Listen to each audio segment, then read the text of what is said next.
చట్టానికి న్యాయానికి ధర్మానికి కనిపించే మూడు సింహాలు ప్రతీకలైతే కనిపించని ఆ నాలుగో సింహమేరా పోలీస్. ఇది ఓ సినిమాలో పోలీసు గొప్పతనాన్ని చెప్పే పవర్ఫుల్ డైలాగ్.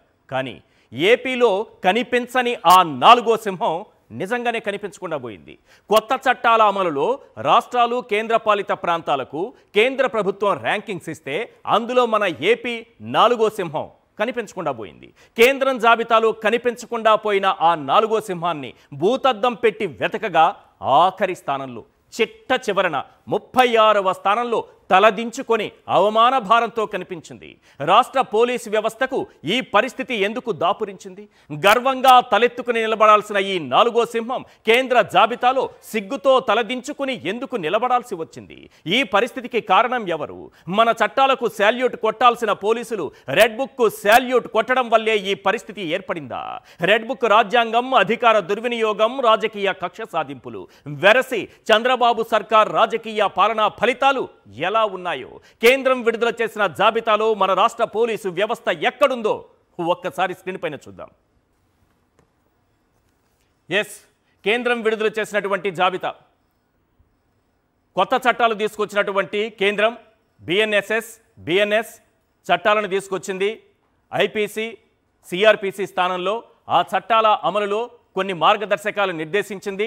ఆ మార్గదర్శకాల ప్రకారం ఏ రాష్ట్రం ఏ రకంగా వాటిని ఫాలో అవుతోంది, ఎంత చక్కగా మన పోలీసు వ్యవస్థ పనిచేస్తోంది అన్నదానికి కొన్ని పాయింట్లు ఇచ్చింది. ఆ పాయింట్ల ఆధారంగా చూస్తే మొత్తం రాష్ట్రాలు కేంద్రపాలిత ప్రాంతాలు, మళ్ళీ చెబుతున్నా, రాష్ట్రాలు కేంద్రపాలిత ప్రాంతాలు అన్నీ కలిపితే 36 ఉంటే మన ఆంధ్రప్రదేశ్ ఎక్కడుందో తెలుసా? ఈ 36లో మొత్తం వెతగ్గా నెక్స్ట్ ఈ 28 స్థానంలో కూడా ఎక్కడ నాకు కనిపించట్లేదు. నెక్స్ట్ 36వ స్థానంలో చిట్ట చివరన ఆఖరున తల దించుకొని నిలబడి ఉంది ఆంధ్రప్రదేశ్. ఇది మన దౌర్భాగ్యం. ఏపీ పోలీసు వ్యవస్థ పనితీరుకు కేంద్రం ఇచ్చినటువంటి, కేంద్ర హోంశాఖ ఇచ్చినటువంటి ర్యాంకింగ్స్లో మన రాష్ట్రం ఎక్కడుందయ్యా అంటే 36వ స్థానంలో చిట్ట చివరన ఆఖరణ తలదించుకుని అవమాన భారంతో నిలబడింది. 100 పాయింట్లకు గాను మనం సాధించిన పాయింట్లు కేవలం 16.7 పాయింట్లు మాత్రమే. క్లియర్గా చూడండి ఒకసారి. ఈ పాయింట్లు ఎందుకు ఇచ్చారు, ఏ అంశాల ప్రాతిపదికగా ఇచ్చారనేది నేను చెబుతాను. కానీ ఒకసారి మళ్ళీ ఫస్ట్ నుంచి చూపించండి. మొదట్లో ఉన్నది అసోం. మొదట్లో అసోం ఉంది, రెండవది హర్యానా ఉంది, 3 సిక్కిం ఉంది, 4వ స్థానంలో ఉన్నది చూడండి ఒక్కసారి జమ్మూ అండ్ కాశ్మీర్. ఎప్పుడూ ఉగ్రవాద కార్యకలాపాలతో అట్టుడికేటటువంటి జమ్మూ కాశ్మీర్లో పోలీసు వ్యవస్థ పనితీరుకి 59 పాయింట్లు లభించాయి. అది 4వ స్థానంలో ఉంది. మన ఆంధ్రప్రదేశ్ ఎక్కడుంది? చిట్ట చివరన నిలబడింది సార్. జమ్మూ కాశ్మీర్ కూడా 4వ స్థానాన్ని సంపాదించుకోగలిగింది. ఇంకా చెప్తాను చూడండి. బీహార్ గురించి మాట్లాడుకుంటాం మనం. బీహార్ గురించి చెబుతారు. ఏ రాష్ట్రంలో ఎలాంటి దౌర్భాగ్య పరిస్థితులున్నా ఇది బీహార్ను తలపిస్తోందని. కానీ అదే బీహార్ ఈరోజు 15వ స్థానంలో 47 పాయింట్లతో సగర్వంగా నిలబడగలిగింది. బీహార్ కూడా తలెత్తుకుని నిలబడింది. ఇంకా మీకు చెప్తాను చూడండి. అరుణాచల్ ప్రదేశ్ ఒక్కసారి చూడండి. ఎప్పుడూ అక్రమ చొరబాట్లకు నిలయంగా ఉండే అరుణాచల్ ప్రదేశ్లో కూడా అది కూడా 46 పాయింట్లతో 20వ స్థానాన్ని సంపాదించుకోగలిగింది. కానీ మన ఆంధ్రప్రదేశ్, చూపించండి మళ్ళీ ఒకసారి ఆంధ్రప్రదేశ్ ఎక్కడుందో. 36వ స్థానంలో చిట్ట చివరన 16 పాయింట్లతో నిలబడింది సార్. ఐపీసీ, సిఆర్పిసి ఈ రెండింటి స్థానంలో కేంద్ర ప్రభుత్వం బిఎన్ఎస్ చట్టాలను తీసుకొచ్చింది. వీటి అమలుపై ఒక నివేదికను విడుదల చేసింది. దేశవ్యాప్తంగా 36 మొత్తం రాష్ట్రాలు కేంద్రపాలిత ప్రాంతాలు, ఈ రాష్ట్రాలు కేంద్రపాలిత ప్రాంతాల్లో పోలీస్ శాఖ పనితీరు ఆధారంగా ర్యాంకులు ప్రకటించింది. ఏపీ పోలీస్ శాఖ 100 పాయింట్లకు గాను కేవలం 16 పాయింట్లే తెచ్చుకుని 36వ స్థానానికి పడిపోయింది. కనీసం పాస్ మార్కులు కూడా తెచ్చుకోలేదు సార్. పరిపాలనా సంస్కరణలకు 20%, నిర్వహణపరమైన సమర్థతకు 45%, సమాచార సాంకేతికత అమలుకు 25%, పోలీసు, వైద్య, ఆరోగ్య, న్యాయ శాఖల మధ్య సమన్వయానికి 10%. అంటే మొత్తం 100 పాయింట్లు అనుకోండి. ఈ 100%కి గాని మనం తెచ్చుకుంది 16%. ఇలా ర్యాంకులు ఇస్తే మనం తెచ్చుకున్నటువంటిది ఒక్కొక్క దాంట్లో ఎన్ని మార్కులు వచ్చాయో మనకు చూద్దాం. 4 పేపర్లు ఇచ్చామనుకుందాం, మనకు 100కు 4. పరిపాలనా సంస్కరణలు 20 మార్కులు కనుక్కుందాం సింపుల్గా. నిర్వహణ సమర్థత 45 మార్కులు. సమాచార సాంకేతిక 25 మార్కులు. ఇటు చూస్తే పోలీసు, వైద్య, ఆరోగ్య, న్యాయ శాఖల మధ్య సమన్వయం 10 మార్కులు. మొత్తం కలిపితే 100 మార్కులకి ఇక్కడ టెస్ట్ పెడితే మనకు పరిపాలనా సంస్కరణల్లో 8.77% మనం సాధించాము. ఇక నిర్వహణ సమర్థత 45%కి కానీ మనకు వచ్చింది 7.93%. ఇక టెక్నాలజీ గురించి ఈ ప్రపంచంలో ఏ మొక్క పైరుకి లేదంటే మొక్కలకి ఎక్కడ ఏ మొక్కకి ఏ తెగులు సోకింది, ఎంత సోకిందని తెలుసుకొని అక్కడ వరకే మందు కొట్టే టెక్నాలజీ కనిపెట్టాం మనం. కానీ మన దరిద్రం ఏందో పోలీస్ శాఖ సమాచార సాంకేతికతలో సాధించినటువంటి శాతం ఎంతో తెలుసా సార్? మార్కులు ఎన్నో తెలుసా సార్? 0. గుండు 0. కేంద్రం ఇచ్చిన జాబితా ప్రకారం, కేంద్రం ఇచ్చిన మార్కుల ప్రకారం మనకు వచ్చింది ఎంత సార్? 0. నెక్స్ట్ సమన్వయం. ఒక కేసుకు సంబంధించి సమన్వయం, పోలీసు, వైద్య, ఆరోగ్య, న్యాయ శాఖల సమన్వయం 10 మార్కులకు గాను అంటే 10% ఇస్తే మనకు వచ్చింది ఎంతో తెలుసా సార్? 0. వీటిలో పాలనా సంస్కరణలు ఏంటి? పాలనా సంస్కరణలు మీకు అనుమానం రావచ్చు కదా. ఏదైనా నేరం జరిగితే దర్యాప్తు అధికారి సంఘటనా స్థలానికి చేరుకొని స్కెచ్ వేయించడంలో ఫోటో తీసి కేస్ డైరీ ఫైల్లో నమోదు చేశారు. దీంట్లో లొసుగులు ఉన్నాయని కేంద్ర ప్రభుత్వం ఏం చెప్పిందంటే స్కెచ్ వేస్తున్నప్పుడు వీడియో తీయాలని, ఆ వీడియోని వెంటనే నేరుగా CD ఫైల్లో అప్లోడ్ చేయాలని చెప్పింది. ఇందుకు ఏం చేసిందంటే అందరికీ ఈ CD ఫైల్లో అప్లోడ్ చేయడానికి తప్పనిసరిగా ట్యాబులు ఇవ్వాలని చెప్పింది. మన ప్రభుత్వం ఏం చేసింది తెలుసా? చంద్రబాబు నాయుడు గారి ప్రభుత్వం పోలీస్ స్టేషన్కి ఒకటి ఇచ్చింది. ఎన్ని నేరాలు జరుగుతున్నాయి, ఎన్ని కేసులు వస్తున్నాయి, వాటిని కేవలం ఒకటి ఇస్తే అప్లోడ్ అయ్యేది ఎప్పుడు? అందుకు మనకు 7.77% మార్కులు పడ్డాయి సార్. 1వ పేపర్ అయిపోయింది. 2వ పేపర్ నిర్వహణ సమర్థత. ఇందుకే కేంద్ర ప్రభుత్వం ఆధునిక సాంకేతిక పరిజ్ఞానాన్ని సద్వినియోగం చేసుకునేందుకు పోలీస్ అధికారులకు, సిబ్బందికి తగిన శిక్షణ ఇవ్వాలని ఫోరెన్సిక్ పరిజ్ఞానం, సైబర్ టెక్నాలజీ, ఆధునిక దర్యాప్తు ఇవన్నీ కూడా సమగ్రమైనటువంటి అవగాహన కల్పించాలి. కానీ చంద్రబాబు ప్రభుత్వం ఆధునిక దర్యాప్తు ప్రక్రియలపై కనీస శిక్షణ కూడా అందించలేదు. అప్పాను విస్మరించింది. ఫలితంగా మనకు వచ్చింది 7.93%. ఇక అత్యంత కీలకమైంది సమాచార సాంకేతికతలో మనకు వచ్చినటువంటి గుండు 0. కారణం ఏంటంటే 25 పాయింట్లకి 1 పాయింట్ కూడా రాలేదు సార్ మనకి. 0 పాయింట్లు ఎందుకు వచ్చాయంటే పోలీస్ స్టేషన్లలో బాగా వినాలి ఇది. ఈరోజు రాష్ట్రంలో ఏం జరుగుతుందో మీకు తెలుసు. హైకోర్టు ఎన్నిసార్లు చీవాట్లు పెట్టిందో మీకు తెలుసు. వైఎస్ఆర్సీపీకి సంబంధించినటువంటి కార్యకర్తల్ని, నాయకుల్ని, సోషల్ మీడియా యాక్టివిస్టుల్ని పోలీస్ స్టేషన్లలో అక్రమంగా నిర్బంధించి 3rd డిగ్రీ ప్రయోగించి 3-4 రోజుల తర్వాత కోర్టుకి హ్యాండ్ ఓవర్ చేస్తున్నారు, కోర్టులో సబ్మిట్ చేస్తున్నారు, వారిని కోర్టులో హాజరుపరుస్తున్నారు వారిని.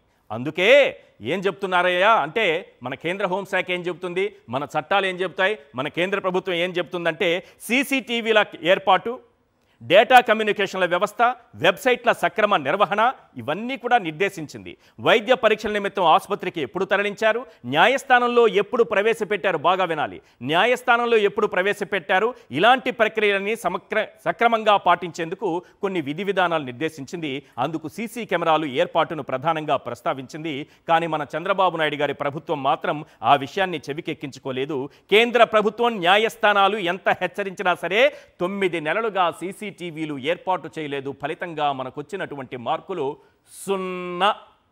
గుండు 0 సార్. నెక్స్ట్ సమన్వయం శూన్యం.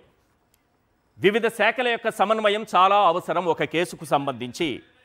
పోలీస్ శాఖకు ఇందులో దక్కింది 0. ఎందుకయ్యా అంటే ఈ విభాగం కింద ఏదైనా కేసులో FIR నమోదైన తర్వాత అన్ని విభాగాలను సమన్వయం చేయాలి.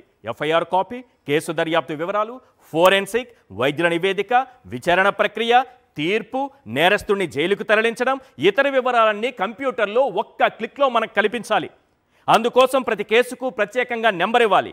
పోలీస్ స్టేషన్, ఫోరెన్సిక్ విభాగం, ప్రభుత్వ ఆసుపత్రి, కోర్టు, జైలు సాక్షులకు తక్షణం ఇవన్నీ అందుబాటులో ఉంచాలి. తద్వారా అక్రమాలకు ఆస్కారం లేకుండా చేయాలన్నది కేంద్ర ప్రభుత్వం ఆలోచన. అయితే దానిని మనం పాటించలేదు.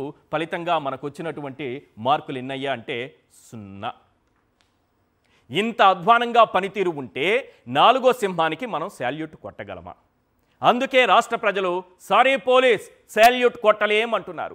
చంద్రబాబు అధికారంలోకి వచ్చాక 400కు పైగా హత్యలు జరగడం, 200కు పైగా మహిళలపై లైంగిక దాడులు, అత్యాచారాలు జరగడం, 1150 మంది సోషల్ మీడియా యాక్టివిస్టులపై అక్రమ కేసులు పెట్టడం, వైఎస్ఆర్సీపీ నేతలు, మాజీ మంత్రులు, మాజీ ఎమ్మెల్యేలను అక్రమంగా జైళ్లలో పెట్టడం, ఇవన్నీ చూశాక రాష్ట్ర ప్రజలు సారీ పోలీస్ మీకు శాల్యూట్ కొట్టలేమంటున్నారు.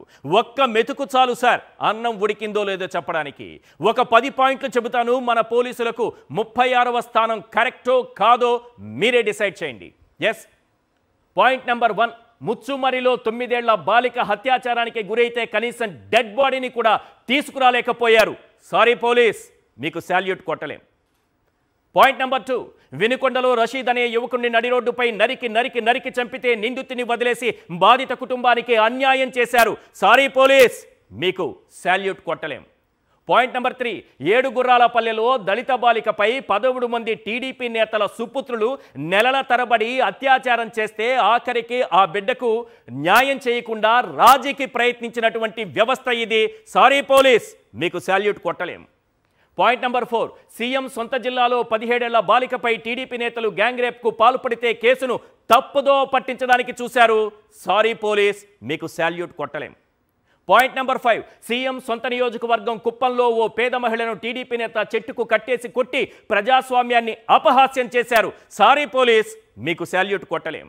పాయింట్ నెంబర్ 6, తెనాలిలో వ్యక్తిగత కక్షలతో పోలీసులు నడి రోడ్డుపై దళిత యువకులను లాఠీలతో విచక్షణారహితంగా చావగొట్టారు. సారీ పోలీస్ మీకు శాల్యూట్ కొట్టలేం. పాయింట్ నెంబర్ 7, టీడీపీ ఎమ్మెల్యేలు నేతలే లైంగిక వేధింపులకు పాల్పడుతున్న, బాధితులు ఆత్మహత్యా యత్నం చేస్తున్నా పట్టించుకోవడం లేదు. సారీ పోలీస్ మీకు శాల్యూట్ కొట్టలేం. పాయింట్ నెంబర్ 8, ఆదినారాయణ రెడ్డి, సవిత, సోమిరెడ్డి, ఈశ్వరరావు లాంటి నేతలు లంచాల కోసం కంపెనీలపై దాడులు చేస్తున్న కేసులు పెట్టడం లేదు. సారీ పోలీస్ మీకు శాల్యూట్ కొట్టలేం. పాయింట్ నెంబర్ 9, పులివెందుల జడ్పీటీసీ ఉప ఎన్నికలో దాడులు, రిగ్గింగులు చేసిన టీడీపీనే దగ్గరుండి గెలిపించారు. సారీ పోలీస్ మీకు శాల్యూట్ కొట్టలేం. పాయింట్ నెంబర్ 10, Z+ కేటగిరీలో ఉన్న మాజీ సీఎం జగన్ పర్యటనలో ఉద్దేశపూర్వకంగా భద్రత కల్పించకుండా చేతులెత్తేస్తున్నారు. సారీ పోలీస్ మీకు శాల్యూట్ కొట్టలేం. ఈ మాటలు అంటుంది ఎవరో తెలుసా? రాష్ట్ర ప్రజలు సారీ చెప్పేస్తున్నారు, శాల్యూట్ కొట్టలేమని అంటున్నారు. రైట్, ఇదే అంశం పైన మనం చర్చిద్దాం. చర్చలో పాల్గొంటున్నారు తాటిపర్తి చంద్రశేఖర్ గారు, వైఎస్ఆర్సీపీ ఎమ్మెల్యే, కేఎస్ ప్రసాద్ గారు సీనియర్ అనలిస్ట్, పుణ్యశీల గారు వైఎస్ఆర్సీపీ కార్పొరేటర్ మనకు లైవ్లో అందుబాటులో ఉన్నారు. ముందుగా చంద్రశేఖర్ గారితో మాట్లాడదాం. సార్ చంద్రశేఖర్ గారు, ఏంటి మన పోలీసు వ్యవస్థ? నేను ఒక పోలీస్ అధికారి, మన ఏపీలో పనిచేసి రిటైర్డ్ అయినటువంటి ఒక పోలీస్ అధికారితో మాట్లాడాను. ఈ ర్యాంకింగు ఇది ఎప్పటి నుంచి చూస్తుంటారంటే రకరకాల కేటగిరీల్లో ఇస్తూ ఉంటారు సార్. కానీ ఏ రోజు కూడా మనం 3 లేదా 4వ స్థానానికి కూడా వచ్చినట్టు నాకైతే గుర్తులేదు నా సర్వీసులో. ఆయన స్వయంగా చెప్తున్నారు ఎప్పుడైనా 2వ స్థానంలో ఉంటాం మనం, లేదా 3వ స్థానంలో అని చెప్తున్నారు. ఈరోజు మొత్తం కేంద్రపాలిత ప్రాంతాలు, రాష్ట్రాలు అన్నీ కలిపితే 36వ స్థానంలో ఆఖరణ నిలబడిందంటే కారణం ఏంటి? ఖచ్చితంగా ఇది రెడ్ బుక్ అనేటటువంటి బ్లడ్ బుక్. రాజ్యాంగం అమలు తప్ప భారత రాజ్యాంగం అమలు పరచబడట్లేదు కాబట్టే ఈ ర్యాంకింగ్లు అద్దం పడుతున్నాయి. ఇప్పటికన్నా కళ్ళు తెరవాలి కేంద్ర ప్రభుత్వం. ఢిల్లీ సాక్షిగా అధికారం కోల్పోయిన వెంటనే ఈ రాష్ట్రంలో జరుగుతున్నటువంటి అత్యాచారాల మీద, హత్యల మీద ఢిల్లీ వేదికగా ప్రధానమంత్రి గారికి తెలియపరిచేటటువంటి కార్యక్రమాన్ని వైఎస్ఆర్సీపీ తీసుకుంది. ఈ రోజు వరకు కేంద్రం ఏమన్నా దానిలో ఇన్వాల్వ్ అయిందా? లేదు. ఈ రాష్ట్రంలో అసలు ఎక్కడా కూడా చట్టాలు పనిచేయట్లేదు, కూటమి ప్రభుత్వ నేతలకు చుట్టాలుగా మారాయని అనేక సందర్భాల్లో వైఎస్ఆర్సీపీ చెప్తుంది. ఇవాళ ఇదే అద్దం పడుతుంది. సిగ్గుచేటు 40 సంవత్సరాల రాజకీయ నాయకుడని చెప్పుకునేటటువంటి వ్యక్తి యొక్క పరిపాలనలో రాష్ట్రం అట్టడుగు స్థానంలోకి, అట్టడుగు స్థానం అంటే ఇంకో స్థానం లేదు కదా కిందకి వేయడానికి, ఇంకా అంతకంటే లేదు కదా. లాస్ట్ స్థానం, ఎంత కిందకి పడిపోవాలో అంతా పడిపోయాం. 20 మార్కులకి లోపల ఉన్నటువంటి ఒకే ఒక్క రాష్ట్రం ఆంధ్ర రాష్ట్రం. ఎవరైనా 100 మార్కులకి ఎగ్జామ్ పెడితే 35 మార్కులతోటన్నా పాస్ అవుతారు. ఈ పెద్ద మనిషి యొక్క ఆధ్వర్యంలో, పరిపాలనలో ఈ రాష్ట్రంలో ఏ విధంగా 1600 కేసులు అక్రమంగా పెట్టారని వైఎస్ఆర్సీపీ నేతలు గగ్గోలు పెడుతున్నారో ఇది నిజమని తెలియజేసేటటువంటి నివేదిక. మీ ఆవేదనకే అర్థం ఉందని 100% ఇదే కదా. ఈ రాష్ట్రంలో 400 హత్యలు జరుగుతాయా? అది ప్రభుత్వం యొక్క ప్రోత్సాహం లేకపోతే, ప్రభుత్వం యొక్క కఠినత్వం ఉంటే, ప్రభుత్వం సక్రమంగా పనిచేసి ఉంటే 400 హత్యలు జరుగుతాయా? ఈ రాష్ట్రంలో జరుగుతున్నటువంటి హత్యలు ప్రభుత్వం యొక్క ఫెయిల్యూర్ వల్ల జరుగుతున్నాయి. ఇది ప్రభుత్వం బాధ్యత వహించి ప్రభుత్వ హత్యలుగా వీటిని చూడాలి అంటే కేసులు పెడతారా? తీసుకెళ్ళి జైళ్ళలో నింపుతారా? 1600 మంది వైఎస్ఆర్ కాంగ్రెస్ పార్టీ నేతల్ని జైళ్ళలో నింపి సునకానందం పొందుతున్నటువంటి ఈ నేతలకి ఇది చంపపెట్టు కాదా? ఈ రాష్ట్రం యొక్క స్థాయి ఏంటి? ఈ రాష్ట్రం గతంలో ఉన్నటువంటి పరిస్థితి ఏంటి? ఈరోజు దిగజారుతున్నటువంటి వ్యవస్థల యొక్క పరిస్థితి ఏంటి? ఈ రాష్ట్రంలో పోలీస్ వ్యవస్థ కేవలం తెలుగుదేశం పార్టీ నాయకులకి, వాళ్ళు చేసేటటువంటి నేరాలకి, ఘోరాలకి, అత్యాచారాలకి, అఘాయిత్యాలకి, వాళ్ళు చేసేటటువంటి లంచాల భోంచేసేటటువంటి కార్యక్రమాలకి వాళ్ళకు అడ్డంగా వాళ్ళకు అడ్డుగా సెక్యూరిటీగా నిలబడడానికి ఈ సంస్థలు పనిచేస్తున్నాయని చెప్పడానికి చెబుతున్నటువంటి మాటకి కారణం ఇదే కదా. ఏ ఒక్క వ్యవస్థ అన్న పనిచేస్తుందా? మరీ ముఖ్యంగా పోలీసు వ్యవస్థలో ఈ స్థాయిలో దిగజారిపోయి 46 మార్కులకి 7 మార్కులా? అంటే ఇన్ఫర్మేషన్ ఇవ్వట్లేదు. ఒక వ్యక్తిని అరెస్ట్ చేసి ఎందుకు అరెస్ట్ చేశారో చెప్పట్లేదని మేము చెప్తున్నామా? వైఎస్ఆర్ కాంగ్రెస్ పార్టీ నేతలు పదే మాట్లాడుతున్నారా? సోషల్ మీడియా యాక్టివిస్టుల్ని ఇదే విధంగా దౌర్జన్యంగా అరెస్ట్ చేసి ఎందుకు అరెస్ట్ చేశారో వాళ్ళ కుటుంబానికి చెప్పకుండా, ఏ నేరం చేశాడో చెప్పకుండా, ఎక్కడికి తీసుకెళ్తున్నారో చెప్పకుండా, ఎందుకు తీసుకెళ్తున్నారో చెప్పకుండా, అడ్డగోలుగా అర్ధరాత్రి పూట గోడలు దూకొచ్చేసి తీసుకెళ్ళిపోయి ఆ రోజు విజయవాడ నుంచి నిన్నటి వరకు వెంకటరెడ్డి గారి అరెస్ట్ వరకు ఎంతమందిని అరెస్ట్ చేశారు? ఎంతమంది మాజీ మంత్రులను అరెస్ట్ చేశారు? వల్లభనేని గారిని కావచ్చు, కాకాని గారిని కావచ్చు, చెవిరెడ్డి భాస్కర్ రెడ్డి గారి వాళ్ళ ఎన్ని రోజుల నుంచి మొగ్గుతున్నారు. ఈ వ్యవస్థల్ని సర్వనాశనం చేస్తున్నారు. వీటిల్లో నిజాలు లేకపోయినా ప్రతి ఒక్క వైఎస్ఆర్సీపీ నాయకుడిని కావాలని వ్యక్తిత్వ హననం చేస్తున్నారని చెప్తున్నాం. అది వాస్తవం అని ఇప్పుడు తేలిపోలేదా? 4 విభాగాలుగా విభజించినటువంటి 2 విభాగాల్లో గుండు 0 మార్కులు అంటే వ్యవస్థ పడకేసిందనే కదా. గుండు 0 వస్తుంది. గుండు 0 సాధ్యమైంది కదా. అదేలా సార్ మేము ప్రతిసారి చెప్తున్నాము. ఇప్పుడు వ్యవస్థ ఉంది, వ్యవస్థ ఎంతో కొంత పనిచేస్తుంది కదా, ఖచ్చితంగా పనిచేస్తుంది. కొందరు పోలీసులు రెడ్ బుక్ సాల్యూట్ చేస్తున్నారు, కనిపిస్తోంది. అది పక్కన పెడదాము. మిగతా వ్యవస్థ అయినా పనిచేస్తుంది కదా. ఆ వ్యవస్థ పని చేయట్లేదు. చంద్రబాబు నాయుడు గారి యొక్క బ్యాచ్ బి గ్యాంగ్ లేదా వారి ప్రభుత్వంలో ఉన్నటువంటి తెలుగుదేశం నాయకులు చేసేటటువంటి అక్రమాలు మట్టి దవ్వుతున్నారా? మీరు ఎవరన్నా వెళ్ళి పట్టుకొని కేసు పెట్టించారా? కేసు పెట్టినటువంటి వాడు జైల్లో ఉంటాడు. తోలే తప్పు చేసేవాడు వెచ్చలవిడిగా పని చేసుకుంటా ఉంటాడు. జోగి రమేష్ సిబిఐకి అడిగిన వెంటనే జైల్లో వేసేసారు. మద్యం అక్రమంగా కల్తీ మద్యం వ్యాపారం జరుగుతుందని మాట్లాడినందుకు జోగి రమేష్ గారు అరెస్ట్. టీటీడీలో తప్పులు జరుగుతున్నాయని మాట్లాడుతున్నందుకు వైఎస్ఆర్ కాంగ్రెస్ పార్టీ నేతల్ని ఇరికించేటటువంటి ప్రయత్నాలు. సుప్రీంకోర్టుకి వెళ్ళినట్టు వైవి సుబ్బారెడ్డి పైనే విచారణ చేస్తారు. ఆ కేసులో వెళ్ళింది నిజాన్ని నిగ్గుదేల్చమని కదా. నిజంగా తప్పు చేస్తుంటే సుప్రీంకోర్టుకి వెళ్తారా? సుప్రీంకోర్టుకి వెళ్ళారు అంటే ఎంత నిక్కచ్చిగా, ఎంత హుందాగా, ఎంత గొప్పగా ఆ యొక్క టీటీడీ చైర్మన్గా ఉన్నప్పుడు వారు విధులు నిర్వహించారో, వారు ఎంత ధైర్యంగా వెళ్ళినటువంటి పరిస్థితిని బట్టి గమనించవచ్చు. ఈ రాష్ట్రంలో దేవాలయాల దగ్గర సెక్యూరిటీ లేదు. దేవాలయాల దగ్గర మనుషులు చనిపోతే ఒక్క కానిస్టేబుల్ను కూడా పెట్టలేదు అని బాధిత కుటుంబాలు మాట్లాడుతుంటే వాళ్ళ మీద కేసులు. అమ్మాయిని తిరుపతిలో జనసేన నాయకుడు మోసం చేసి ఆ అమ్మాయి రోడ్డు మీదకి వచ్చి బయటకు వచ్చేసి నాకు న్యాయం చేయండి అంటే ఆ అమ్మాయిని అరెస్ట్ చేస్తారు తీసుకెళ్ళి. గంజాయి విచ్చలవిడి వ్యాపారం జరుగుతుంది, కంట్రోల్ చేయమంటే కుర్రపిల్లల్ని తీసుకొచ్చేసి యంగ్ పిల్లల్ని తీసుకొచ్చేసి రోడ్డు మీద పడేసి కుక్కను కొట్టినట్టు కొడతారు పోలీసులు. అమ్మాయిల్ని కారులకు గుద్ది చంపేస్తున్నారు అంటే బాధిత కుటుంబాల మీద కేసులు పెడుతున్నారు. ఈ రాష్ట్రంలో జరుగుతున్నటువంటి పరిస్థితికి అద్దం పడ్డేటటువంటి నివేదిక ఇది. ఏ రాష్ట్రం కూడా 20 మార్కులకి తక్కువ లేదు. ఏమండి, కనీసం 100 మార్కులకు 35 మార్కులు తెచ్చుకోవడానికి చేతగానటువంటి వ్యక్తి పరిపాలన చేస్తున్నట్ట. అందుకే వైఎస్ఆర్ కాంగ్రెస్ పార్టీ అంటుంది ఇది డబుల్ ఇంజన్ సర్కార్ కాదు, ట్రబుల్ ఇంజన్ సర్కారు. ఈ ఇంజన్లు 3 ఉన్నటువంటి ఇంజన్లు ఏవైతే ఉన్నాయో, చంద్రబాబు నాయుడు గారి ఇంజన్ తుప్పు పట్టిపోయింది. అసమర్థ నాయకుడిగా వారు తేలిపోయారు కాబట్టే ఆ ఇంజన్ పనిచేయట్లేదు, ఆ సైకిల్కి తుప్పు పట్టింది తొక్కటానికి. నిజమే కదా, నిజం కదా. సమర్థత ఉంటే చంద్రబాబు నాయుడు గారికి పవన్ కళ్యాణ్ గారు అవసరమా? సమర్థత ఉంటే ఇంకొక ఇంజన్ జనసేన ఇంజన్కి చంద్రబాబు గారు అవసరమా? నిజంగా సమర్థత ఉంటే లోకేష్ అనేటటువంటి వ్యక్తి ఎలక్షన్స్లో ఓడిపోయేవాడా? ఎందుకు ఓడిపోయాడు? ఎమ్మెల్యేగా గెలవలేకపోయారు. ఆ ఇంజన్ ఇవాళ రాష్ట్రాన్ని నడుపుతుంది అంటే ఎటు లాక్కెళ్తుంది? ఒక ఇంజన్ ఇటు లాక్కెళ్తే, ఒకటి తూపుకెళ్తే, ఇంకొకటి పడమటికి, ఇంకొకటి ఉత్తరానికి.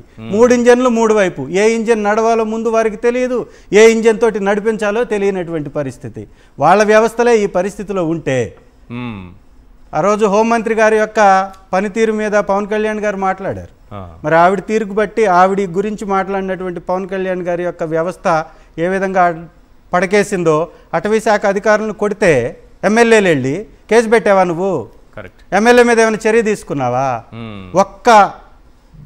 ఒక్క ఎర్ర చందనం దొంగని అమ్మారా ఈరోజు వరకు? పట్టుకున్నారా? ఒక్కరి మీద కేసు కట్టారా? మాట్లాడితే వైఎస్ఆర్సీపీ నాయకుల మీద కక్షలు, కేసులు. మీకు కూడా అక్కడ పోలీస్ వ్యవస్థకి టెస్ట్ పెట్టినట్టు మీకు ఒక టెస్టు. దీనికి ఎవరు బాధ్యత వహించాలి? హోంమంత్రి చంద్రబాబు నాయుడు గారా, లోకేష్ గారా? హోంమంత్రి గారు నిజంగా ఆవిడ యొక్క పని చేయనిస్తే కదా ఆవిడ్ని. ఈ రాష్ట్రంలో సకల శాఖ మంత్రిగా వెలుగుపెడుతున్నటువంటి లోకేష్ గారు మొట్టమొదట, ఆయనకి ఏమీ సమర్థత లేకపోయినా ఆయన్ని ముందు పెట్టి నడిపిస్తున్నటువంటి చంద్రబాబు నాయుడు గారి అసమర్థత, ఏ విషయాలకి సంబంధం లేనట్టుగా, ఏది పట్టనట్టుగా, ఏ వ్యవహారాలు తెలియనటువంటి డిప్యూటీ ముఖ్యమంత్రి, సగం ముఖ్యమంత్రి పవన్ కళ్యాణ్ గారు, ముగ్గురు అంతే కదండి. సగం ముఖ్యమంత్రి అనేది ఉంటుందా సార్? వాళ్ళు పెట్టుకున్నారు కదా. రాజ్యాంగం లేనటువంటి వ్యవహారాలు, రాజ్యాంగం చెప్పనటువంటి వ్యవహారాలు తీసుకెళ్ళి ప్రభుత్వ భవనాలలో, ప్రభుత్వ కార్యాలయాల్లో ఫోటోలు పెడుతున్నారు. ఒక పక్కన చంద్రబాబు గారి ఫోటో, ఇంకొక పక్కన పవన్ కళ్యాణ్ గారి ఫోటో. సగం ముఖ్యమంత్రి ఆయన, సగం ముఖ్యమంత్రి ఈయన. సగం ముఖ్యమంత్రి అంటున్నారు. అదే సగం ముఖ్యమంత్రి గారు గతంలో ఏమన్నారు? ఇక్కడ హోంశాఖ ఫెయిల్ అవుతోంది, అనిత గారు ఫెయిల్ అవుతున్నారు, నాకు బాధ్యతలు తీసుకుంటానని, ఇట్లా కానీ జరిగితే నేను బయట తిరగలేకపోతున్నారు పార్టీ నాయకులు, కార్యకర్తలు అన్నారు. మరి ఆయన ఫుల్ ముఖ్యమంత్రి అయితేనే కదా, అంటే ఫుల్ అంటే బాధ్యతలు పూర్తిగా ఉంటేనే కదా ఆ మాట అంటారు. బాధ్యత కలిగిన వాడు ప్రతిపక్షంలో ఉన్నటువంటి వ్యక్తి అధికారంలో ఉన్నటువంటి నాయకుల్ని బట్టలోడి తీసి తన్నమంటాడా? గొంతులు పిసికి చంపమంటాడా? తాట తీస్తాం, తోలు తీస్తామని మాట్లాడతారా? ఓకే, పద్ధతులు, సిద్ధాంతాలు, వ్యవహారాలు తెలిసినటువంటి వ్యక్తి కార్ల టాపుల్లో నిలబడి మాట్లాడతారా? ఏ వ్యక్తినైనా కానీ దూషణతోటి, బూతులతోటి, కులాల పేరుతో, మతాల పేరుతోటి రెచ్చగొట్టి మాట్లాడతారా? సిద్ధాంతాలు ఎక్కడున్నాయి? ఏ సిద్ధాంతంతో రాజకీయం చేస్తున్నారు? ఎవరిని తిట్టావో, ఎవరితోటి ఉండనని చెప్పారో, ఎవరి పరిపాలనని మీరు రోడ్ల మీదకి బజార్లో నిలబడి మీరు వెక్కిరించారో, మాట్లాడారో, వాళ్ళు చేతగాని దద్దమ్మలని మాట్లాడారో, వాళ్ళతోటే కలిసి ప్రయాణం చేస్తున్నటువంటి మీ యొక్క సిద్ధాంతం ఏంటి? ప్రజలకు చెప్పాలా? ఈరోజు 18 నెలలు గడిచిన సందర్భంగా ఈ రాష్ట్రం చేసినటువంటి అప్పులు ఎంత అంటే, గత ప్రభుత్వాన్ని అప్పులు కుప్పగా మార్చారని చెప్పినటువంటి వీళ్ళు 5 సంవత్సరాల్లో చేసినటువంటి అప్పుల్లో సగానికి పైగా అప్పులు చేసేసారు. ఈ రోజుకి ఏదైనా ఒక పథకం ఇస్తున్నారా అంటే రైతు భరోసా ఇవ్వడానికి ముక్కు మూలుగుతున్నారు. యూరియా బస్తా ఇవ్వలేనటువంటి వ్యక్తులు వీళ్ళు. పండించిన పంటకి మద్దతు ధర ఇవ్వలేనటువంటి పరిస్థితిలో ఈ రాష్ట్రం ఉంది. ఈ రాష్ట్రంలో మరీ ముఖ్యంగా ఎప్పుడైతే పోలీస్ వ్యవస్థ పడకేసిందో, అన్ని వ్యవస్థలు పడకేస్తాయి. ఎందుకంటే ఒక తప్పు జరుగుతుంది అని ఒక వ్యక్తి మాట్లాడాలని బజార్లోకి రావాలి అంటే పోలీస్ కేసు పెట్టి జైల్లో పెడతారేమో అనేటటువంటి భయాన్ని కల్పిస్తున్నారు.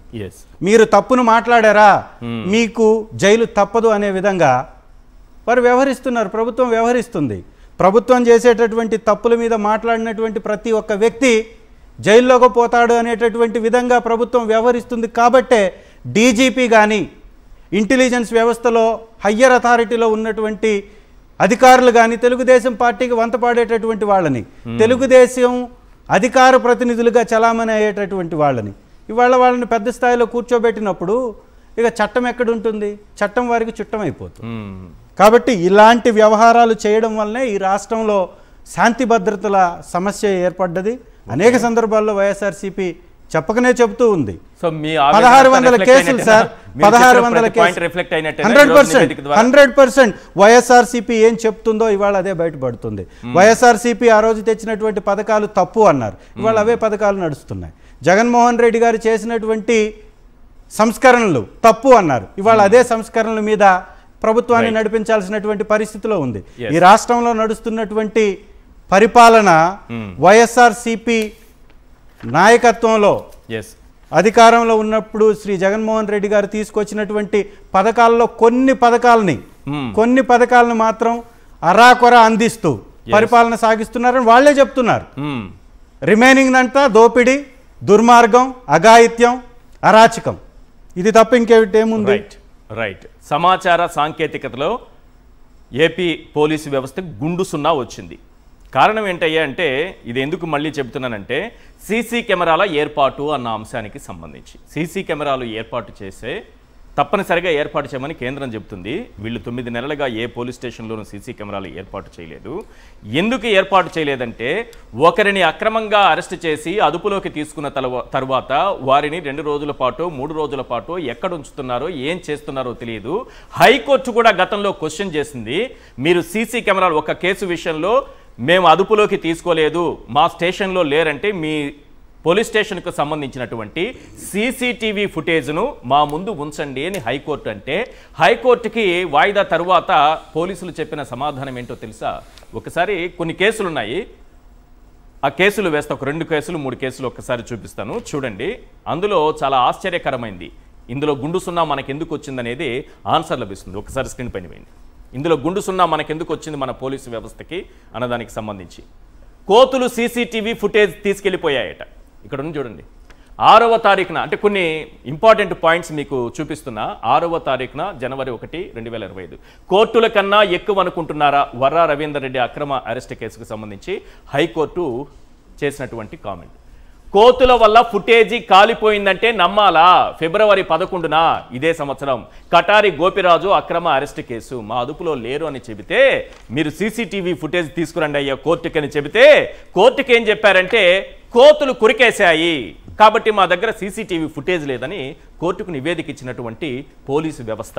అందుకే మనకు గుండు సున్నా వచ్చింది సీసీటీవీ ఫుటేజ్ల విషయంలో. సీసీ కెమెరాలు ఏర్పాటు చేయాలని కేంద్రం చెబుతోంది. కొత్త చట్టాలు అమలు సక్రమంగా జరగాలంటే సీసీ కెమెరాలు ఉండాలి అని చెబుతోంది. కానీ కోతులు గురికేస్తున్నాయే మన రాష్ట్రంలో. ఇది మన దౌర్భాగ్యం. 18/2/2025 లోపలేయడం మినహా మీరేం చేస్తున్నారు? బొత్సారమణ అక్రమ అరెస్ట్ కేసు. 25/2/2025 పోలీసులు తప్పుల మీద తప్పులు చేస్తున్నారు. బొత్సారమణ భార్య హెబియస్ కార్పస్ పిటిషన్ వేసిన సందర్భంగా. నెక్స్ట్ 10/11/2025 పౌరుల స్వేచ్ఛను హరిస్తే చూస్తూ ఊరుకోం అవుతు శ్రీధర్ రెడ్డి అక్రమ అరెస్ట్ కేసు. 25/3/2025 హద్దు మీరద్దు ప్రేమ్ కుమార్ అక్రమ అరెస్ట్ కేసు. పోలీసులను ఉద్దేశించి హైకోర్టు చేసినటువంటి కామెంట్స్ నేను చదువుతున్నది ఇక్కడ. 10/4/2025 హైకోర్టు కంటే లెక్కలేదా మీకు? ఇది ధిక్కారమే. పోసాని కృష్ణమురళి అక్రమ అరెస్ట్ కేసులో. 29/7/2025 తప్పుడు కేసులతో ఎలా వేధిస్తారో మాకు బాగా తెలుసు. పఠాన్ కురీంసా అక్రమ నిర్బంధం కేసు. నెక్స్ట్ 6/8/2025 అక్రమ నిర్బంధాలను సహించం మాచర్ల మున్సిపల్ మాజీ చైర్మన్ కిషోర్ అక్రమ అరెస్ట్ కేసు. 29/8/2025 సివిల్ దుస్తుల్లో పోలీసు విధులా? అలా కుదరదు. మాజీ మంత్రి నల్లపరెడ్డి ప్రసన్న కుమార్ రెడ్డిపై అక్రమ కేసు. 23/9/2025 పౌరులను పట్టుకెళ్తుంటే చూస్తూ ఊరుకోవాలా? సవీంద్రారెడ్డి అక్రమ అరెస్ట్ కేసు. 26/9/2025 పోలీసుల చర్యలు దారుణం, సిబిఐ దర్యాప్తునకు ఆదేశం. సవీంద్రారెడ్డి అక్రమ అరెస్ట్ కేసు. ఇది మన పోలీసు వ్యవస్థ తీరు. మచ్చుకు కొన్ని ఇలాంటివి నేను 60-70 చూపించగలను. 60 నుంచి 70 చూపించగలను. సమయం లేకుండా కేవలం 12 మాత్రమే చూపిస్తున్నా సమయాభావంతో. కేఎస్ ప్రసాద్ గారు, ఈరోజు మన పోలీసు వ్యవస్థ పనితీరు, దాని ప్రతిష్ట పాతాళంలోకి పడిపోవడానికి కారణం ఏంటి? ముందుగా సాక్షి ప్రేక్షకులకు నమస్కారం అండి. అలాగే ప్యానెల్లో ఉన్న మిత్రులకి మీకు కూడా నమస్తే. నమస్తే సార్. సార్, ఒక విషయం నేను చెప్పగలను. టెక్నాలజీ, విజనరీ ఇన్ని చెప్పి అయిన దగ్గరే లా అండ్ ఆర్డర్ ఉంది. లా అండ్ ఆర్డర్ ఎవరి దగ్గర ఉంది? గౌరవ ముఖ్యమంత్రి గారి దగ్గర ఉంది. లా అండ్ ఆర్డర్ విషయంలో ఇవాళ పోలీస్ డిపార్ట్మెంట్కి ఏ స్థానం ఇచ్చారంటే 36వ స్థానం. మరీ ప్యాథటిక్ పర్ఫార్మెన్స్ దగ్గర 16.7% ఎంత వచ్చింది, నాట్ ఈవెన్ 20%. మీరు జాగ్రత్తగా గమనిస్తేనండి, సదరన్ స్టేట్స్ అన్నీ కూడా 31వ స్థానం నుంచి ఉన్నాయి. అట్లీస్ట్ స్కోర్ చేసేవి. అట్లీస్ట్ ఇంత టెక్నాలజీ. మీరు ఇందాకలా 0 మార్కులు వేసిన మన మిజోరాం కనిపిస్తుంది, నాగాలాండ్ కనిపిస్తుంది, కరెక్టే. తెలంగాణ, తమిళనాడు అన్ని చూడండి మీరు. సదరన్ స్టేట్స్ అన్ని అక్కడే ఉన్నాయి. అన్ని ఇప్పుడు 29 నుంచి 36 మధ్య అంటున్నారా మీరు? ఈశాన్య రాష్ట్రాలు అంటున్నారా? ఈశాన్య రాష్ట్రాలు కాదు, నాకు సదరన్ స్టేట్స్ అన్ని కిందకే ఉన్నాయి. 29 కిందనే ఉన్నాయి. మీరు జాగ్రత్తగా గమనించండి. ఎందుకంటే తెలంగాణది, ఆంధ్రప్రదేశ్కి టెక్నాలజీ వీరుడు మన చంద్రబాబు గారు అనేది చెప్పుకుంటారు కాబట్టి కనీసం సీసీ కెమెరాలు మనం ఇప్పుడు మర్చిపోయామో నాకు తెలియదు. కానీ ఫస్ట్ కలెక్టర్స్ కాన్క్లేవ్లోనే ఆయన చాలా క్లియర్గా చెప్పాడు. పాయింట్స్ బాగానే సంపాదించుకుంది సార్ తెలంగాణ, 30 పాయింట్లు ఉన్నాయి దాదాపు. సార్ మనకి ఇక్కడ పోలీస్ వ్యవస్థ చాలా పటిష్టం సార్. వాళ్ళ పర్ఫార్మెన్స్ అనేది మీరు చూడండి, ఆ టెక్నాలజీ వైజ్లో ఎన్ని మార్కులకి ఎన్ని వచ్చాయి? 25కి 10 మార్కులు వచ్చాయి వాళ్ళకి. అవును, సారీ తెలంగాణకి దగ్గర 0.42%. సో అడాప్టెడ్ టెక్నాలజీని యూటిలైజేషన్లో తర్వాత మాట్లాడదాం. ఇప్పుడు మీరు జాగ్రత్తగా గమనిస్తానండి, టెక్నాలజీ పరంగా ఇతను కలెక్టర్ కాన్క్లేవ్లో చెప్పిన దగ్గర కూడా ఒక్కడుగు కూడా ముందుకు వెళ్ళట్లేదు. ఎందుకంటే చీఫ్ మినిస్టర్స్ డైరెక్షన్స్ ఎంత చక్కగా పాటిస్తారో ఇందాక చంద్రశేఖర్ గారు బాగా చెప్పారు. షాడో మంత్రి మహానుభావుడు రాసిన రాజ్యాంగం కాకుండా ఈ దిక్కుమాల బుక్ ఒకటి తెచ్చి మన నెత్తిమీ పెట్టి రిటైర్ అయిన పోలీస్ అధికారులతో రాజ్యాంగం నడిపిస్తే పోలీస్ రాజ్యాంగాన్ని ఇలాంటి దౌర్భాగ్యం ఉంటుంది. ఎందుకంటే గ్రే హ్యాండ్లు స్థాపించిన ఇదే చంద్రబాబు గారి ఆధ్వర్యంలో నక్సలైట్లు ఆంధ్రప్రదేశ్ పక్క చూడడానికి ధైర్యమే చేయని వాళ్ళ దగ్గర వాళ్ళు వచ్చి దాంకోవడానికి వస్తున్నారు. ఆలోచించుకోండి, అంటే ఎంత తీరువ తెన్నువ లేకుండా అది పనిచేస్తుందో గమనించుకోండి జాగ్రత్తగా. తర్వాత అలాగే మా ఉత్తరాంధ్ర సోదరుడు నాకు యూనివర్సిటీ జూనియర్ మా సీనాన్న మంచి చెప్పాడు, జగన్మోహన్ రెడ్డి గారి హయాంలో పోలీస్ అధికారులకి స్కోచ్ అవార్డు వచ్చింది. అవును, 2019 నుంచి 24 దాకా. ఇందాక మీరు చెప్పారు చూడండి, ఒక ఉన్నత అధికారి 2వ స్థానంలో ఉండడానికి టాప్ 5లో తప్ప ఎప్పుడు ఆంధ్రప్రదేశ్ ఉండేది కాదని చెప్పిన దగ్గర స్కోచ్ అవార్డు స్కోర్ చేసిందంటే కేంద్ర ప్రభుత్వం ఇచ్చిందంటే పోలీస్ పనితీరు. మనం నీరునేం ఎక్కర్లేదు. ఆ తపేల చాన్నోడు ఆడపిల్లల పట్ల ఇలా మిస్డ్ కాల్ ఇస్తే ఎంతసేపట్లో వస్తారని దానికి ఆడికే కళ్ళు బయర్లు గమ్మిలా 5 నిమిషాల టైంలో వచ్చి చూపించారు. అంచేత టెక్నాలజీని అడాప్ట్ చేసుకోవడంలోనూ ఓన్లీ పెట్టకథలు చెప్పుకుంటూ కాలక్షేపం చేసి వాళ్ళ దగ్గర టెక్నాలజీలో గుండు సున్న వచ్చింది వీళ్ళకి. అంచేత విజనరీ టెక్నాలజీని మమ్మల్ని మించిన వాళ్ళు లేరు. లా అండ్ ఆర్డర్లో నేను అనుకుంటే 95 సినిమా చూపిస్తాను, 90 సినిమా ఆడిసింది వెళ్ళిపోయింది. అలా ఏదో థియేటర్లో అనుకుంటాను చాలా షారుఖ్ ఖాన్ సినిమా ఇంకా ఆడుతూనే ఉంది. అలా 90 సినిమాల కథలు వినుకుంటూ కూర్చుంటాం అనుకుంటే మీకు ఆ తపేల ఛానల్ చెప్తున్న కథలకి వాస్తవ రూపానికి నక్కకి నాగలోకం కొన్న తేడాను చూసుకోమనండి. అంటే ఇప్పుడు నాకు తెలిసి ఈ టెక్నాలజీ పరంగా వెళ్ళి చూడండి, ఈవీఎంలకి తెల్లారిసరికి 99% ఛార్జింగ్ వచ్చినట్టు ఇది ఏమైనా ఛార్జింగ్ పెట్టి దీంట్లో ఏమైనా 0% నుంచి ఇంకేమైనా పర్సెంటేజ్ పెంచుకోవడానికి ఏమైనా టెక్నాలజీ వాడతారేమో చూడండి. ఆల్రెడీ రిలీజ్ అయిపోయింది సినిమా, రిలీజ్ అయినా సరే అలా ఐబొమ్మ మళ్ళీ తీసుకొచ్చి మొదటి నుంచి మనం కొబ్బరికాయ కొట్టి క్లాప్ కొట్టి ప్రారంభించాం. ముహూర్తం షాప్ మళ్ళీ దిలేం సార్, అయిపోయింది. అదే చెప్తున్నాను, ఈ బిఎన్ఎస్ కొట్టేశారు సినిమాకి. ఎన్ని కొబ్బరికాయలు కొట్టినా మన నెత్తి మీద లా అండ్ ఆర్డర్తో కొడుతున్న కొబ్బరికాయ రెడ్ బుక్ ధర్మం అని తలా తొక్కలని ఇందాక మా నాన్న చెప్పినట్టు, చంద్రశేఖర్ అన్న చెప్పినట్టు, వాడు బంగాళాఖాతంలోకి వీళ్ళు ముగ్గురు కలిపి బంగాళాఖాతంలోకి డ్రైవ్ చేస్తున్నారు లా అండ్ ఆర్డర్ని. ఆడపిల్లలకి రక్షణ లేదు, 200 పైచీలకి మాన ప్రాణాలు పోయి ఆడపిల్లలు దిగాలుగా ఉన్నారు. కోర్టు రోజు ప్యానీలు గడిపి వెళ్ళిన వాళ్ళందరికీ మామీ చెల్లు మన ప్యానీలు చెప్పినా ఎందుకు మారదు అసలు? ఏంటి ఆ ధైర్యం ఏంటి నాకు అర్థం కావట్లేదు. పోలీసులు మారదు, హైకోర్టు చెప్పినా మారదండి. మీరేం చేయగలరా? అలా ప్రశాంత్ భూషణ్ గారు ఎవరు ఉన్నారు, ఆయన ఒకసారి కంటెంప్ట్ ఆఫ్ కోర్టుకి 100 రూపాయలే కదా ఎన్ని రోజులు చొక్కలు చూపించడం అందరికీ తెలుసు. మారితే జైలులోకి పోయేది తెలుగుదేశం నాయకులే కదా. అందుకేనండి ఇప్పుడు ఒకటి గుర్తుంచుకో, మరి తన నాయకుల్ని తను ఎలా అరెస్ట్ చేయించుకుంటారు? తప్పులు చేస్తుంది వాళ్ళు, నేరాలు చేస్తుంది వాళ్ళు, కూటమి నాయకులే కదా భాగస్వాములు నేరాలలో ఘోరాలలో. ఇప్పుడు ఎలా అంటే కంచె చేయను వేస్తున్నప్పుడు కంచెని వేసిన పోలీసులు మాత్రం ఏం చేయగలుగుతారు? వాళ్ళ నిస్సహాయ స్థితికి పెట్టింది పేరు అయిపోయింది వాళ్ళ పాపం. ఇవాళ మనం పోలీస్ వ్యవస్థకి మేము సెల్యూట్ కొట్టమంటే నేను చేతిలో దండం పెడతాను. ఓ రిటైర్డ్ అయిన పోలీస్ ఆఫీసర్లు వాళ్ళు ఇంక పనికిరారని ఇంట్లో పక్కెళ్ళి ఆడుకోమని చెప్తారు.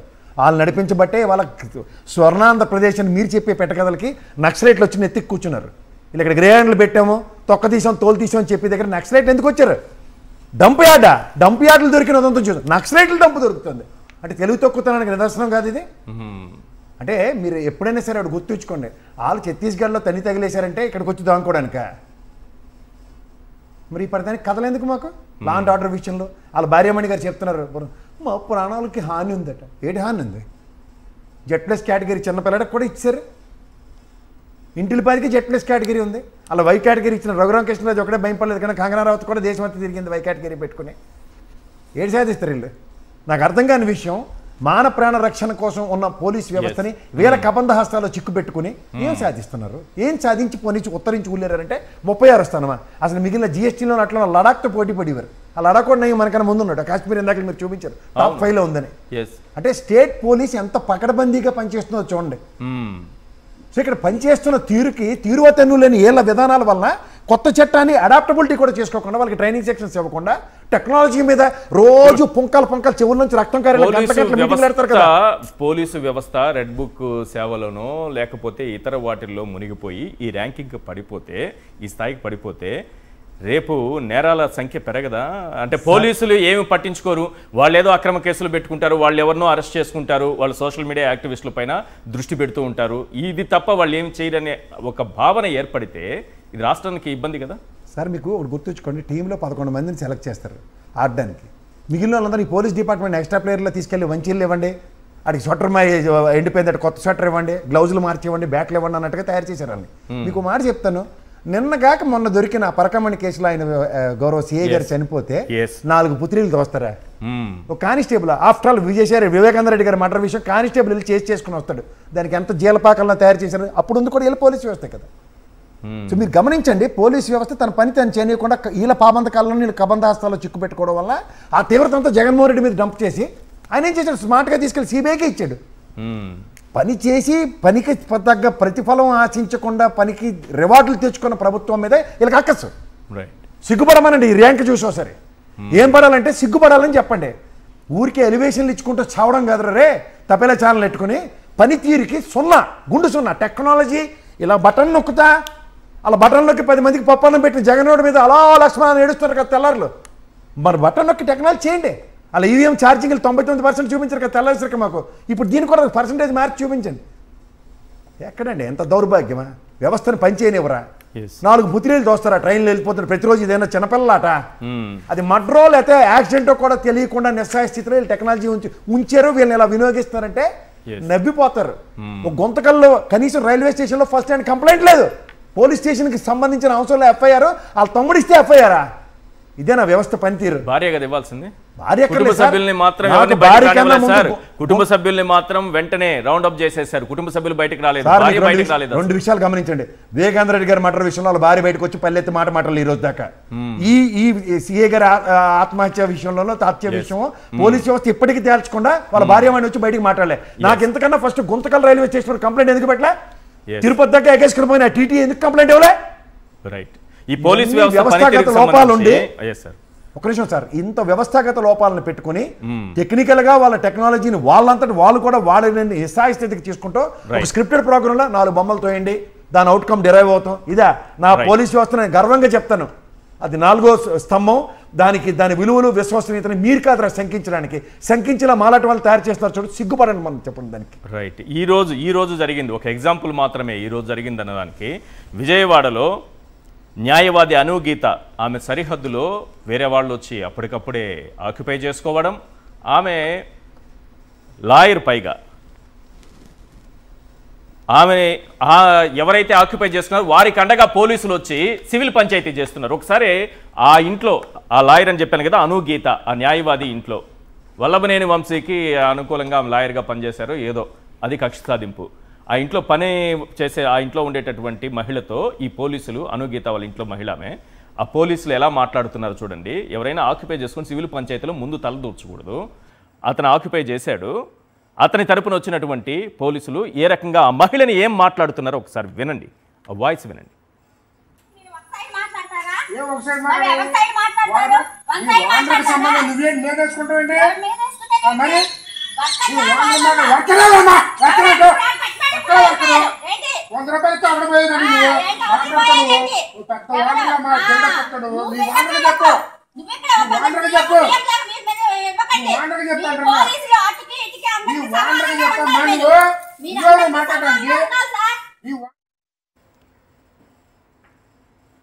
₹100 ఇస్తే అవతలకి వెళ్ళేదానివి. ఒక మహిళను ఉద్దేశించి ఎంత నీచమైన మాటలు మాట్లాడుతున్నారు మన పోలీసులు, ఏ స్థాయికి దిగజారిపోయారో ఇది అర్థం పడుతుంది. ఒక మహిళ హోంమంత్రిగా ఉన్నటువంటి ఈ రాష్ట్రంలో మహిళలకు దక్కుతున్నటువంటి గౌరవం ఇది. రైట్. మహిళల భద్రత కూడా ఎలా ఉందో మాట్లాడదాం. పుణ్యశీల గారు, పోలీసు వ్యవస్థ ప్రతిష్ట ఎందుకు ఇంతలా దిగజారింది? మహిళలు, చిన్నారులకు అసలు రక్షణ ఉందా ఈ రాష్ట్రంలో? ముందుగా నమస్తే సార్, ప్యానెల్ సభ్యులకి అలాగే సాక్షి వ్యూవర్స్కి కూడా నా నమస్కారం. ఈరోజు ఇచ్చినటువంటి ర్యాంక్స్ని బట్టి అసలు ఆంధ్ర రాష్ట్రంలో పోలీసు వారి తరపున అసలు ఆంధ్ర రాష్ట్ర ప్రజలకి భద్రత ఉందా అని మనం చెప్పక్కర్లేదు సార్. ఇచ్చినటువంటి నివేదికలు ఈరోజు చెప్తా ఉన్నాయి. ఈ రోజున పోలీసు వారు నిజంగా చాలా అవమానకరంగా ఫీల్ అవ్వాల్సినటువంటి టైం ఇది. ఎందుకంటే జగన్మోహన్ రెడ్డి గారి టైంలో దేశంలోనే కేంద్ర హోంశాఖ ద్వారా ఇందాక చెప్పినట్టు సార్ చెప్పినట్టు స్కాచ్ అవార్డ్తో మరి 2nd పొజిషన్లో పోలీసు శాఖ నిలబడితే అప్పుడు కూడా 2 దళిత మహిళలే 2 మార్లుగా హోంమంత్రులుగా చేస్తున్నారు. ముఖ్యమంత్రి సమన్వయంతో రాష్ట్రాన్ని ఎంత చక్కగా, పక్క రాష్ట్రంలో ఒక ఆడపిల్ల చనిపోతే దానికి దిశ యాప్ అని, దిశ పోలీస్ స్టేషన్లని, మరి ఆ విధంగా కొన్ని సంస్కరణలను తీసుకొచ్చి భద్రత అంటే ఇలా ఉండాలి ఆడవారికి అని చూపించినటువంటి జగన్మోహన్ రెడ్డి గారి సారథ్యంలో జరిగిన నడిపించిన ఆ పోలీసు వ్యవస్థ ఎక్కడ, ఈ రోజున రెడ్ బుక్ రాజ్యాంగ అమలుకి మాత్రమే సహకరిస్తూ ముందుకు పోతున్నటువంటి ఇప్పటి ఈ పోలీసు వ్యవస్థ ఎక్కడ అని చెప్పని పోలీసు వాళ్ళే వాళ్ళని క్వశ్చన్ చేసుకోవాలి సార్. మీరు గమనిస్తే వాళ్ళ ఆధ్వర్యంలోనే రీసెంట్లీ జరిగినటువంటి మరి ఆడపిల్లలకి ఈ 18 నెలల కాలంలో జరిగినటువంటి అన్యాయాల విషయంలో కావచ్చు, అట్లాగే మొన్న జెడ్పీటీసీ గారిని మరి బంధించేటటువంటి కార్యక్రమంలో మన వైఎస్ఆర్ కాంగ్రెస్ పార్టీకి సంబంధించి జెడ్పీటీసీ చైర్మన్ గారిని మరి టీడీపీ క్యాడర్ అంతా కూడా రౌండ్ చేస్తూ ఉంటే ఉప్పల్ హారిక గారిని చిత్ర విచిత్రంగా మరి వాళ్ళు దగ్గరుండి మరి వాళ్ళకి సపోర్ట్ చేసేటటువంటి దయనీయమైనటువంటి పరిస్థితుల్లో పోలీసు వాళ్ళు ఉన్నారంటే మరి 0 మార్కులు రాక ఇంకేం మార్కులు వస్తాయి? ఈ ముచ్చుమరి బాలిక మృతదేహాన్ని కూడా తీసుకురాలేదు. ఇవి కేంద్రం దగ్గర ఉండవండి. ఇట్లాంటివి కూడా వెళితే 36వ స్థానం కాదు, అసలు తీసేస్తారేమో పక్కకి. అయ్యయ్యో సార్, ఇదేంటి మనకి ఎంత గొప్ప ముఖ్యమంత్రి ఉన్నారంటే గాలిలో నుంచి పొలాలకి ఎట్లాంటి పురుగులు వల్ల ఎట్లాంటి ఇబ్బంది, ఏ మొక్కకి ఎంత ఏ పురుగు ఆ మొక్కకే ఆ పురుగుకే అంత శాతం మాత్రమే కొట్టే టెక్నాలజీ తీసుకొచ్చారో ఏదో తీసుకొస్తా. అంత టెక్నాలజీని ఇన్వెన్షన్ చేయగలిగినటువంటి ముఖ్యమంత్రి సార్ ఆయన. ఇప్పుడు ఇలాంటివన్నీ ఒక లెక్కగా వాళ్ళకి అనిపించవు. వాళ్ళకి వాళ్ళ అధీనంలో ఆ తల్లిదండ్రులకి బాధిత కుటుంబానికి ఆ బాలిక మృతదేహం కనీసం అంత్యక్రియలు చేసుకోవడానికి ఇది మాత్రం కనిపెట్టి తీసుకురాలేరు. మొక్కలో ఏ పురుగు ఎంత ఉంది, ఎంత శాతం ఉంది, ఎంత మందు కొట్టాలో మాత్రం కనిపెడతారు. మరి అదే సార్ వాళ్ళ ఇన్వెన్షన్స్ అవే. ఇప్పుడు మోందా తుఫాన్ ని బాక్సింగ్ రూపంలో టెక్నాలజీ రూపంలో తరిమేస్తారు. అంతేగాని ఆడపిల్లలకు ఏదన్నా కష్టం కలిగితే ఏమీ తీసుకురాలేరు. అలాగే సుగాలి ప్రీతి కేసు ఈ రోజు వరకు కూడా ఏమైపోయిందో ఎవరికి తెలియదు. మచ్చుమర్రి బాలిక ఈ రోజుకి ఏమైపోయిందో ఎవరికి తెలియదు అసలు. అలాగే అనంతపురం జిల్లాలో 14 ఏళ్ల పాపని ఇదే టీడీపీకి సంబంధించిన 14 మంది రేప్ చేస్తే ఎవరిని అరెస్ట్ చేశారు సార్? కల్తీ మద్యం కేసులో సిబిఐకి అప్పగించండి అని రిక్వెస్ట్ చేస్తున్న జోగి రమేష్ గారిని అరెస్ట్ చేశారు.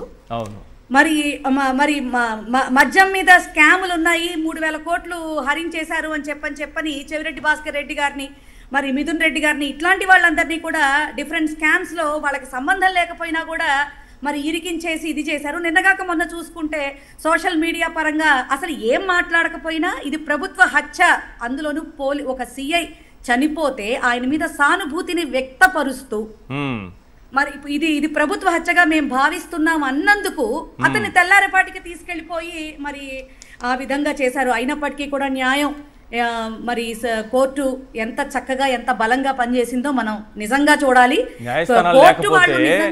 ఈ అరాచకాలు ఈ విధంగా జరుగుతుంటే న్యాయస్థానాలు లేకపోయింటే ఏంటండి పరిస్థితి రాష్ట్రంలో? ఇంకేం లేదు సార్. అసలు ఆంధ్ర రాష్ట్రం చక్కగా మొత్తం తట్టాబుట్ట ముల్లా అన్ని సర్దేసేసుకొని ఇంకెక్కడికైనా వెళ్ళిపోతుంది సార్ ఖచ్చితంగా. హోంమంత్రిగా మహిళ ఉన్నారు కదా మన స్టేట్ లో. హోం మంత్రి అంటే జగన్మోహన్ రెడ్డి గారి హోంలో వాళ్ళ మహిళల్ని, తల్లిని, జగన్మోహన్ రెడ్డి గారిని ఆయన తిట్టడము, దూషించడము, వాడు వీడని మాట్లాడడము, ఇదేనా హోమ్ మినిస్టర్ బాధ్యత? ఇంకేమైనా బాధ్యతలు ఉంటాయి హోమ్ మినిస్టర్కి? సార్ వాస్తవంగా హోమ్ మినిస్టర్ బాధ్యతలు అంటే మా నాయకుడు జగన్మోహన్ రెడ్డి గారి టైంలో 2 మహిళలు, అదే దళిత జాతికి చెందినటువంటి 2 మహిళలు ఎంత గౌరవంగా ఆ పదవులకి వన్నె తెస్తూ ముఖ్యమంత్రి గారి సమన్వయంతో ఆ రోజున వాళ్ళు మరి పోలీసు వ్యవస్థ అంటే ఇలా ఉండాలి అని చెప్పి ఎంతో చక్కగా వాళ్ళు ఆ రోజు పరిపాలన చేయటం జరిగింది. ఈ రోజును చూస్తే ప్రతి ఒక్కళ్ళు విగ్రహ పుష్టి నైవేద్య నష్టి అన్నట్టుగా మరి ప్రతి ఒక్క కంట్రోలింగ్ కూడా లోకేష్ గారి చేతుల్లో ఉండడంతో ఆయనకేమో అన్ని డిపార్ట్మెంట్ల మీద ఆయనకి ఐడియా ఉండదు. మరి చేస్తున్నటువంటి డిపార్ట్మెంట్ మీదే అవగాహన ఉండట్లే, అన్నిటి మీద ఉండదు. ఇక మన గొప్ప అంటే అన్ని చోట్ల నేను గాలిగా తిరుగుతా ఉంటాను అని ఓపెన్ గా చెప్పుకునేటటువంటి గౌరవ డిప్యూటీ సీఎం గారు ఆయనకు చాపరిచ్చి చక్కగా తిరగమని చెబుతా ఉన్నారు. ఆయనకి ఆ పేరుకి నామకార్థం చేసుకుంటున్నాడు తప్ప, ఎంతో సార్థకతని వ్యక్తపరుచుకుంటున్నాడు తప్ప ఎక్కడా కూడా ఆయన బాధ్యతలు ఎక్కడ ఇది చేయట్లేదు. ఇట్లా. కానీ ఎక్కడ పడితే అక్కడ ఏది పడితే అది షీఈ్ ద షిప్ అంటాడు. లేకపోతే కనుక ఈ ఎర్రచందనం స్మగ్లర్లని అది చేసేస్తా ఇది చేసేస్తా అని చెప్పి చెప్తాడు తప్ప. కానీ ఆయన అడిగారు కదా, ఈ పరిస్థితి ఇలాగే ఉంటే నేను బాధ్యతలు తీసుకుంటా హోంమంత్రి గాని, హోంమంత్రి బాధ్యతలు పవన్ కళ్యాణ్ గారు తీసుకుంటే ఈ 16 అవుతుందా, 16 అవుతుందా? సార్ సున్నా కూడా అవచ్చు సార్, సున్నా కూడా అవచ్చు సార్.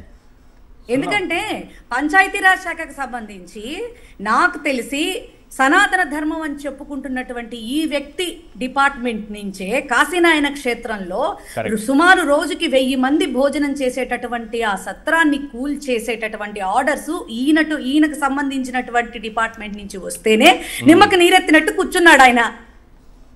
ఆయన డిపార్ట్మెంట్నే ఆయన ఏళ్ళలేకపోతున్నారు. ఇక ఈ హోమ్ డిపార్ట్మెంట్ తీసుకుని వాస్తవానికి ఆయన ఏదో పాపం గ్రేట్గా ఒక లేడీని పట్టుకుని తక్కువ చేసి మాట్లాడడానికి ఉపయోగించినటువంటి ఒక వర్డ్గా ఉందే తప్ప వాస్తవాలు ఎట్లా ఉన్నా కానీ ఆయనకి అదేంటి కనీసం ఆవిడ వచ్చి ఏదన్నా ఎప్పుడన్నా 100లో 1% అన్నా ఎప్పుడన్నా వచ్చి ఒక మాట చెప్పడానికన్నా ఆవిడ రోడ్డు మీదకి వస్తోంది గౌరవంగా. కానీ ఈయన అది కూడా చేయరు. ఓకే, అసలు ఇంకొక విషయం కూడా ఏంటంటే సార్, మరి ఆ టైంలో చేసినటువంటి ఇద్దరు హోమ్ మినిస్టర్స్ కూడా ఏదైనా ఒక సబ్జెక్ట్ వస్తే దానికి సంబంధించి బాధితుల దగ్గరికి వెళ్ళడం కానీ వాళ్ళ కేసులు తీసుకోవటం కానీ సార్, ప్లస్ ఉమెన్ కమిషన్ సైతం కూడా ఎంతో బాధ్యతగా పనిచేసింది సార్. ఈరోజు where is women commission sir? అసలు హోమ్ అనేటటువంటి డిపార్ట్మెంట్, పోలీస్ శాఖ అనేటటువంటి డిపార్ట్మెంట్ కరెక్ట్ గా ఉంటే దానికి అనుసంధానంగా ఉమెన్ కమిషన్ అనేది పనిచేస్తుంది సార్. ఇంకోటి కూడా ఉంటుంది సార్, ఎస్సీ కమిషన్ అని. అసలు ఈ కమిషన్స్ అన్ని ఏమైపోయినాయి? అసలు ఈ డిపార్ట్మెంట్స్ అన్ని ఒకనొక టైంలో జగన్మోహన్ రెడ్డి గారి టైంలో బాగా పనిచేశాయి కాబట్టే పోలీసు వ్యవస్థకి అంత గౌరవం దక్కింది సార్. వీళ్ళు దిశ యాప్ ని శక్తి యాప్ గా మార్చుకున్నారు సార్. మీకు ఇంకో మాట కూడా చెప్తా, ఆ టైంలో 1,30,00,000 మంది ఎవరైతే నమోదు చేసుకున్నారో ఆ ఫిగర్ ని కూడా వీళ్ళు కాపీ కొట్టారు తప్ప వీళ్ళెవరికి కూడా శక్తి యాప్ అని చెప్పని వీళ్ళెవరికి యాప్ పేరు మార్చారు అంతే. That's it. వీళ్ళు క్రెడిట్లు తీసుకునేటటువంటి అదే యథా రాజా తథా ప్రజ అని క్రెడిట్లు తీసుకుని గొప్పలు చెప్పుకోవటం, విజనరీ అని చెప్పుకోవటం తప్ప పనులు శూన్యం. అందుకే ఇది నిదర్శనం. ముఖ్యంగా సార్ పోలీస్ వ్యవస్థ గురించి మాట్లాడుకోవాలి, ఈరోజు డిబేట్ అదే. కాబట్టి ఎంత దయనీయమైనటువంటి పరిస్థితిలో ఉన్నారంటే, ఆ రోజు వైఎస్ఆర్ కాంగ్రెస్ పార్టీ ప్రభుత్వంలో పోలీసుల కళ్ళు పోగొట్టినటువంటి వ్యక్తులు వీళ్ళు. రాళ్లు రువ్వించారు, అంగళ్ళలో రాళ్లు రువ్వి పోలీస్కి కన్ను పోయింది. ఆ రోజు ఏ పదవిలో లేనటువంటి లోకేష్ గారు ఎలా మాట్లాడారండి? ఒక ఎస్పీ తోటి సేమ్ టు సేమ్ టోన్ తోటి సింగరాయకొండ సిఐ తోటి మన చంద్రబాబు నాయుడు గారు మాట్లాడతారు. ఆ సిఐని అందరూ మధ్యలో వారిని దండిస్తూ మాట్లాడతారు.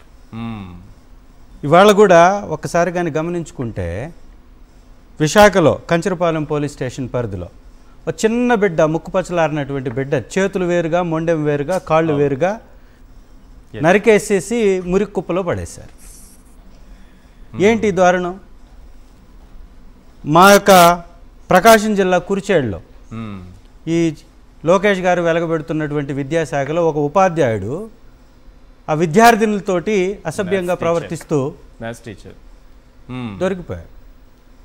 విద్యార్థులకి సెక్యూరిటీ లేక, భోజన సదుపాయాలు లేక, తాగడానికి మంచినీళ్ళు లేక, విద్యార్థి లోకం ఏడుస్తూ ఉంటే, అనేక మంది చనిపోతూ ఉంటే పట్టించుకోలేని చేతగానేటువంటి అసమర్థ నాయకత్వాన్ని ప్రదర్శిస్తున్నటువంటి లోకేష్ గారి చేతిలోకి ఎర్రబుక్ అనేటటువంటి ఎర్రిబుక్ పరిపాలనలోకి నెట్టివేసినప్పుడే దిగజారిపోయింది ఈ రాష్ట్రం యొక్క. కేసులు పెట్టారు కదా, మీరు జాగ్రత్తగా ఉండాలి. మరి అంత గట్టిగా లోకేష్ గారిని రెడ్ బుక్ ని మాట్లాడుతున్నారు.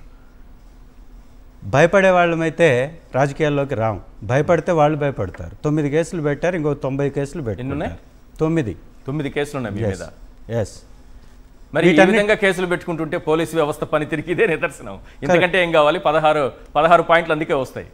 ప్రతిపక్ష పార్టీగా వైఎస్ఆర్ కాంగ్రెస్ పార్టీ ప్రజల పక్షాన్ని ఏదైనా సమస్య ఉంటే రోడ్డు మీదకి వస్తే పోలీసు వాళ్ళు చేస్తున్న పని ఏంటంటే వ్యవహారాలన్నీ వదిలేస్తారు, సెక్యూరిటీగా వాళ్ళని ఆపడానికి ముందుకు వచ్చేస్తారు. ఈ రాష్ట్రంలో ఎక్కడ ఏదైనా కార్యక్రమం వైఎస్ఆర్సీపీ తలపెడితే పోలీస్ వ్యవస్థ అంతా వైఎస్ఆర్సీపీ నాయకులు ముందుకు వెళ్ళిపోతుంది. వెళ్ళిపోయి వాళ్ళని బయటికి రానివ్వకుండా నివారించడానికి ప్రయత్నం చేస్తుంది తప్ప ఏదైనా గొడవ జరిగితే ఆ గొడవలో ఎవడైతే లాభం పొందుతాడో, ఎవడైతే అక్రమం చేస్తాడో, ఎవరైతే అన్యాయం చేస్తారో వాడి పక్షాన్ని నిలబడుతుంది. ఎందుకంటే వాడు 4 డబ్బులు విదులుస్తాడు కాబట్టి. తెలుగుదేశం నాయకులకు సంబంధించినటువంటి వాళ్ళైతే విచ్చలవిడితనం. ఈ రాష్ట్రంలో పోలీస్ వ్యవస్థ పూర్తిగా రెవెన్యూ లావాదేవీలు చేస్తూ, మీరు ఇందాక చూపించారు వల్లభనేని వంశీ గారికి అనుకూలంగా నిలబడ్డటువంటి లాయర్ గారి యొక్క కేసులో వాళ్ళు ఏ విధంగా దురుసుగా ప్రవర్తిస్తున్నారు. ఏకంగా చంద్రబాబు నాయుడు గారి దురుసుగా ప్రవర్తిస్తుంటే, ఇంకా పోలీసుల్ని ఆ విధంగా మాట్లాడుతూ ఉంటే, సాక్షులుగా ఉన్నటువంటి వాళ్ళు చనిపోతూ ఉంటే, ఎక్కడా రక్షణ లేకుండా పోతే ఇంక ఏ విధంగా పోలీస్ శాఖ పనిచేస్తుంది? పోలీస్ శాఖని, హోంశాఖని పూర్తిగా చాప జుట్టేసి మూలన కూర్చోబెట్టేశారు. ఇది వాస్తవం. రైట్. Thank you sir. చర్చలో పాల్గొన్నందుకు Tatiparthi Chandrasekhar garu, KS Prasad garu, thank you so much sir. Punyasaili garu, thank you అండి. ఇది వాళ్ళ చర్చా కార్యక్రమం. చూస్తూనే ఉండండి సాక్షి టీవీ.